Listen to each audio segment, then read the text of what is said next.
Does the narcissist in your life struggle with addiction? A lot of times we see narcissists that have different levels and different varying aspects of addiction in their lives, typically because they're trying to sedate the person that they're trying to hide. They're trying to sedate the different version of themselves that's being shut down, that's not being shown to the world. A lot of times we'll see narcissists that are addicted to drugs, to alcohol, to pornography, to a lot of different things that keep them going in this perpetuation of sedation. We see this across the entire globe, but we see this mainly with men that are unwilling to actually show up as real men. And so as a result, they continue to lie and sedate and hide themselves.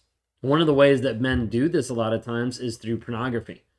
Maybe you're at the place where you've seen like a change in your husband's behavior and you're wondering maybe they're addicted to pornography. Maybe something is changing because you're not connected as much anymore. You're not seeing this happen as intimacy happens in the relationship.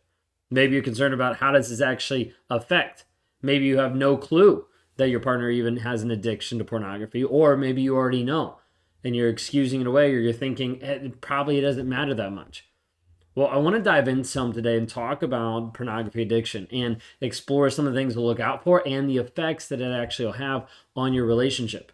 This is a topic that happens a lot of times when we talk about narcissistic personality disorder and narcissistic abuse, because we see this happen as a form of sedation, a way to be able to avoid the pain, the guilt, the shame, all the different things that they're hiding from instead of just being real, instead of being honest.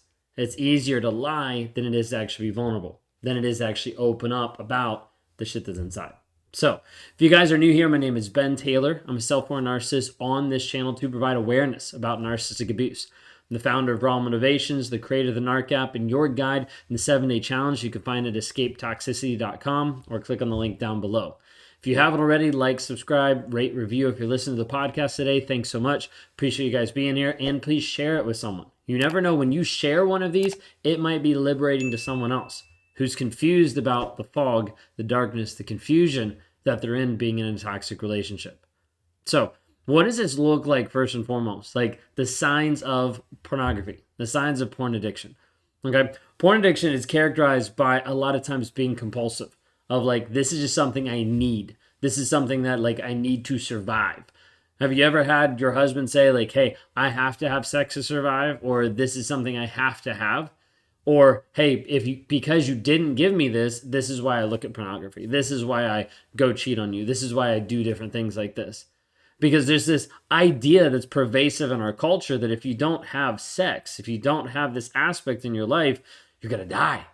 And people are like, oh my gosh, I can't believe, like, I can't survive this unless this actually happens. It's a bunch of BS.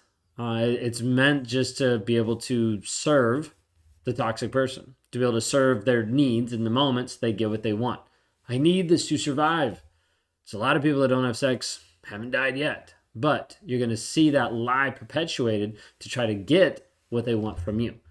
So pornography and porn addiction is characterized a lot of times being compulsive, excessive consumption of pornography that negatively impacts an individual's life, daily relationships. Now, part of it is as an obsession, as an addiction grows, it just starts to inundate every single aspect of their life.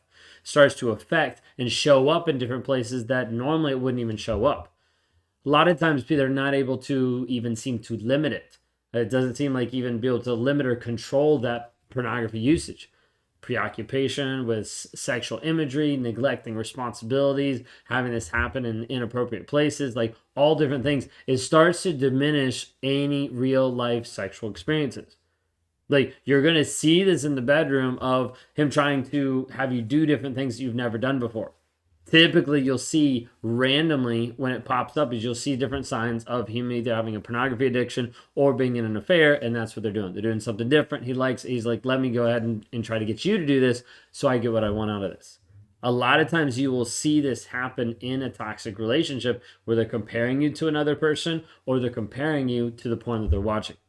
So it's important to understand that when someone is stuck in one of these addictions, like you're not able to work on other traits.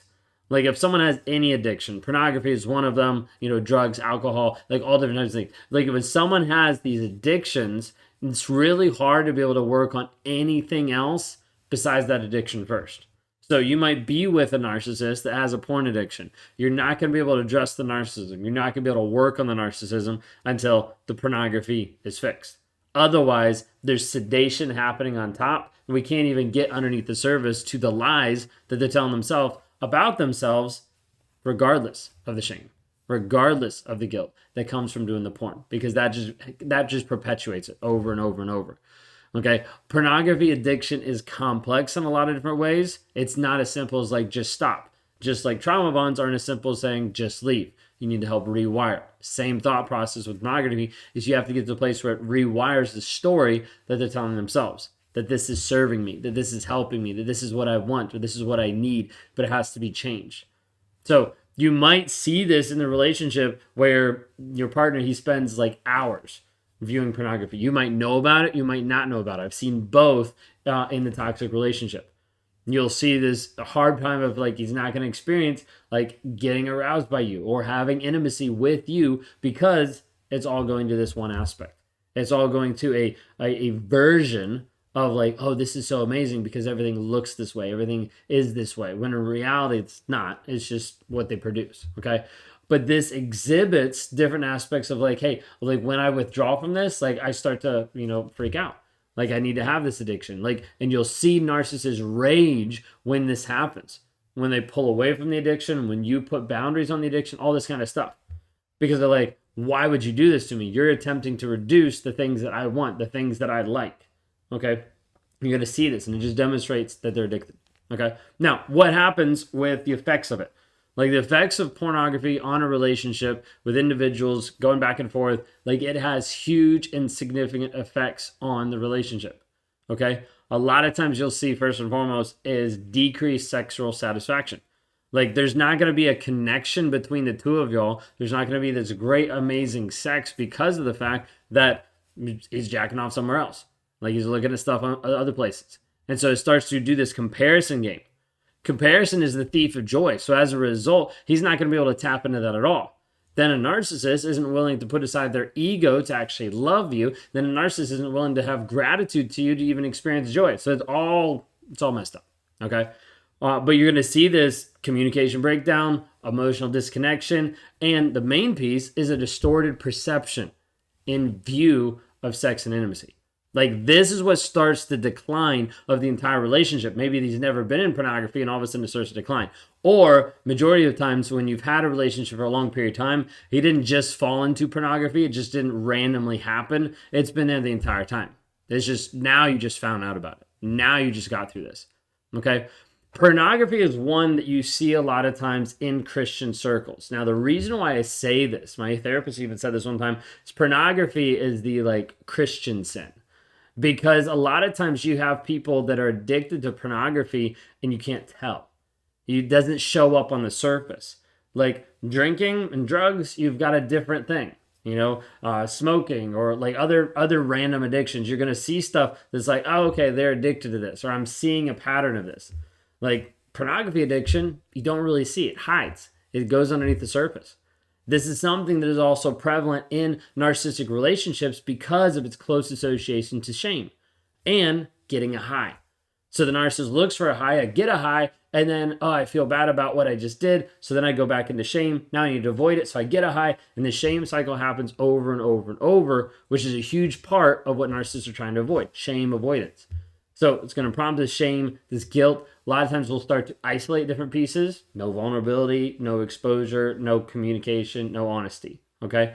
And then you start to feel betrayed, inadequate, or you start to experience that loss of trust because he's not actually being honest with you. This is one of the biggest problems in our society, period, is men that are unwilling to actually be honest. Actually own up to the shit that's inside, the stuff that they're actually doing. As a result, nothing will change, nothing will get better. If you don't have someone who is honest, vulnerable, and showing consistent change, nothing will happen.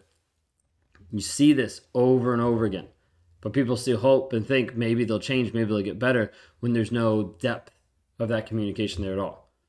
So, what do you actually do? If you're in a toxic narcissistic relationship and someone's addicted to pornography, just understand first and foremost, you cannot fix them. You cannot fix the narcissism, and you definitely can't even work on it or approach it until any other addictions are worked on first.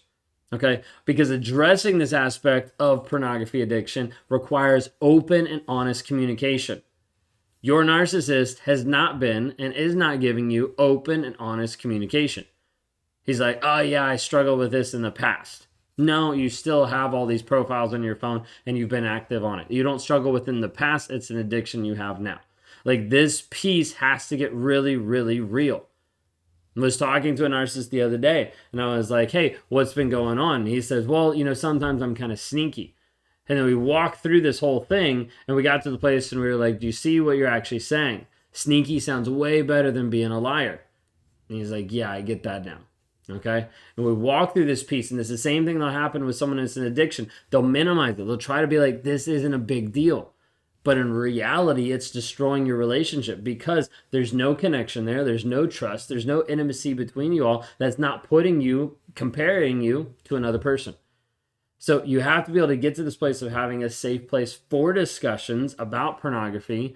But the problem is, if you have someone who's not willing to be honest, you have no foundation to build anything on. You have no foundation to continue moving forward. So all this to be able to say, a lot of times you're going to have a narcissist that is addicted to pornography. If that person, if they're not willing to be honest about it and actually work on changing it and transforming so they no longer need that in their life or think that they need that in their life, nothing's going to change. If you want help with this, if you're confused, if you're wondering, what do I do in my narcissistic toxic relationship, reach out for help. You can click the link in the bio to go escapetoxicity.com. You can contact us at rawmotivations.com if you're interested in coaching or one-on-one interactions to see where you're at and where we can actually help you go. Thank you all so much. Y'all have a blessed day.